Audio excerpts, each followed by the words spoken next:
Je m'appelle Woody Lewis, je suis missionnaire en France depuis plus de 40 ans, professeur à l'Institut biblique de Genève. Je suis marié avec 4 filles, toutes mariées, une seule femme et pas de chien.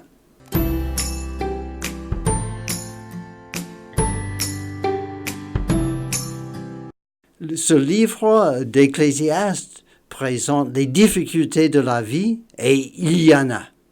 Mais il dit aussi comment les surmonter et comment avoir la joie, le bonheur dans la vie. Donc c'est vraiment encourageant.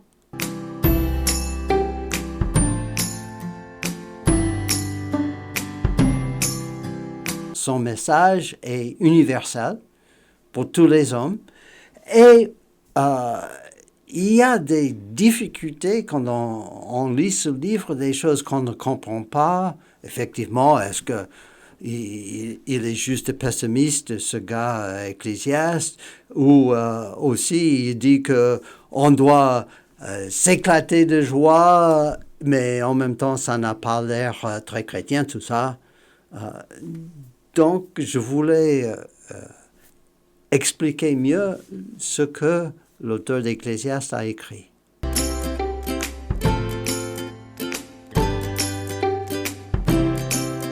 C'est un encouragement pour tous, quelle que soit sa relation avec le Seigneur, ses années dans la foi.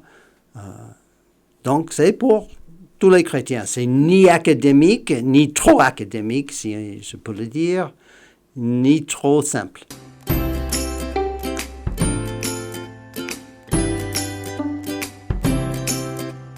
J'ai découvert une chose qui m'a choqué. Que ce mot vanité, qu'on retrouve 38 fois dans le livre, n'a pas la signification habituelle du mot, qui est futile ou sans valeur. Mais plutôt, dans le livre d'Ecclésiaste, ce livre vanité ou vain veut dire des douleurs, des choses pénibles dans la vie, des questions sans réponse dans la vie et l'aspect éphémère de la vie. Et tout le monde est soumis à la vanité, pas simplement ceux qui ne croient pas en Dieu. La deuxième chose que j'ai vue, c'est que le contraste dans le livre n'est pas entre quelqu'un qui ne vit que pour sa propre satisfaction et ses propres désirs, en contraste avec quelqu'un qui croit en Dieu, mais quelqu'un qui ne croit pas en Dieu, quoi qu'il fasse, même des choses moralement bien ou de bonnes œuvres, et quelqu'un qui croit en Dieu et qui connaît Dieu et qui a la joie de Dieu.